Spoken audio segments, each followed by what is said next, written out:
Assalamualaikum warahmatullahi wabarakatuh. Saya Abizar Al-Ghifari dari kelas IF 702. Untuk ujian akhir semester ini di mata kuliah Cloud Computing, saya akan mempresentasikan jawaban saya terkait ujian akhir semester.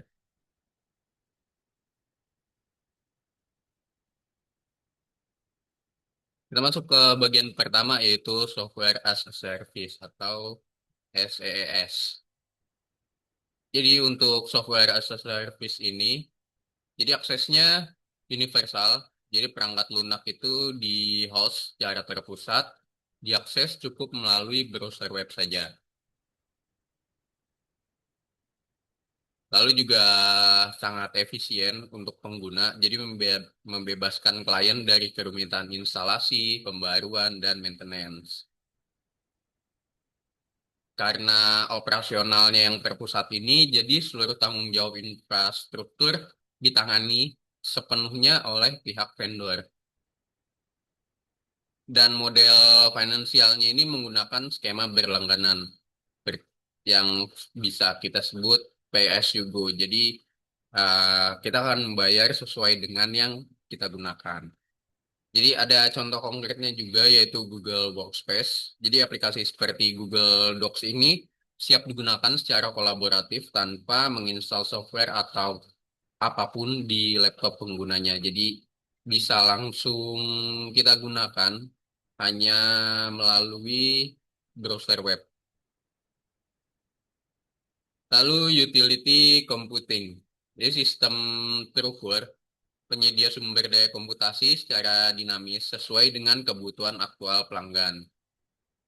Dan ada pergeseran biaya yang membebaskan perusahaan dari belanja modal awal yang bisa dibilang cukup besar atau kita biasa sebut CapEx untuk pembelian server fisik. Jadi kita tidak memerlukan server fisik lagi. Lalu fleksibilitasnya akses server yang agile dapat dijangkau kapanpun dan dimanapun. Contoh konkretnya yaitu AWS EC2 dan Google Cloud Compute. Jadi perusahaan hanya membayar tagihan berdasarkan hitungan jam komputasi atau kapasitas bandwidth yang benar-benar digunakan di bulan tersebut.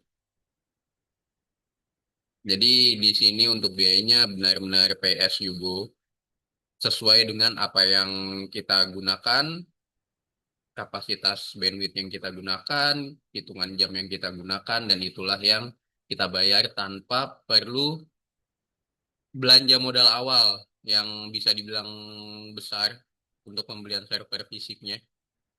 Lalu yang ketiga, integrated network. Jadi arsitektur koesif yang menyatukan berbagai perangkat komunikasi, seperti komputer, server, CCTV, dan IoT, ke dalam satu tulang punggung infrastruktur atau backbone, fisik dan logis yang sama berbasis IP. Jadi konsep ini mengeliminasi jaringan yang terpisah atau silo, memungkinkan manajemen keamanan dan bandwidth dilakukan dalam satu antarmuka terpusat. Jadi sini studi kasus praktiknya saya ambil di tempat kerja saya itu perhotelan. Jadi manajemen QoS ini dieksekusi melalui distribusi infrastruktur presisi.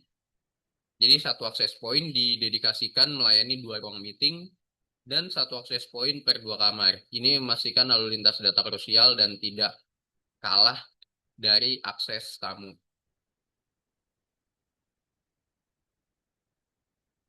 Lalu kita masuk ke hybrid cloud computing. Untuk mencapai fleksibilitas operasional, menyeimbangkan skalabilitas publik dengan privasi infrastruktur yang private.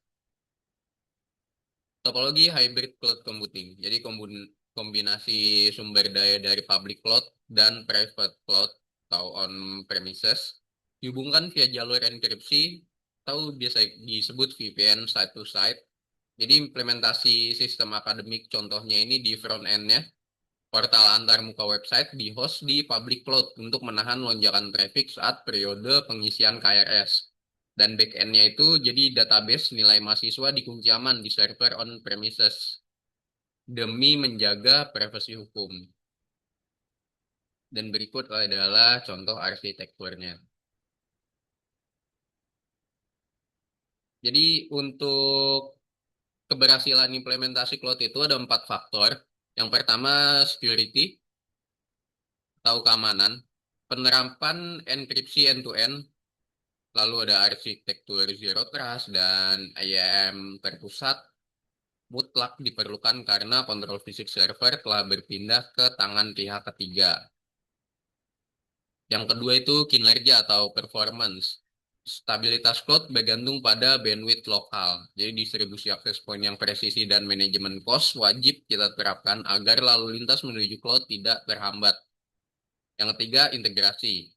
Jadi membutuhkan rancangan API andal dan middleware khusus untuk menyatukan sistem legacy atau warisan lama perusahaan dengan ekosistem awan modern tanpa bottleneck.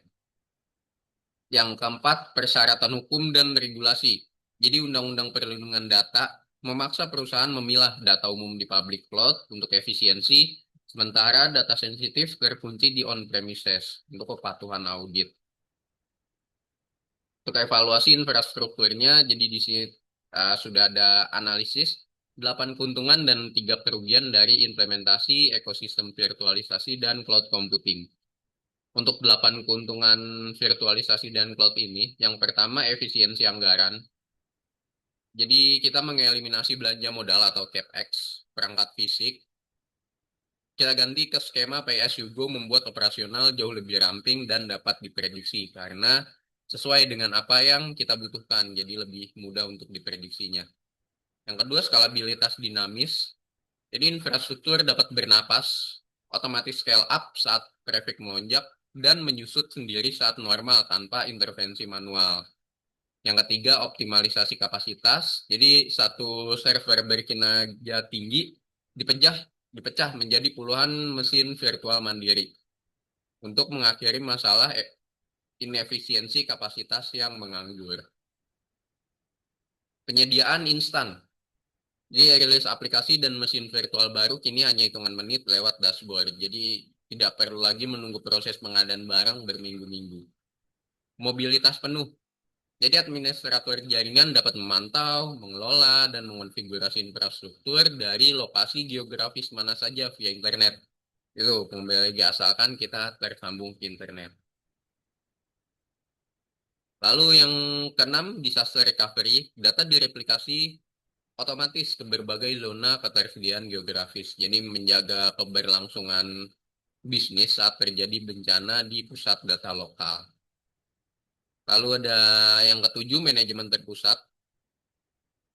Ada konfigurasi firewall, alokasi sumber daya, hingga pembaruan sistem keamanan patching yang dieksekusi serentak lewat satuan terbuka kendali tunggal.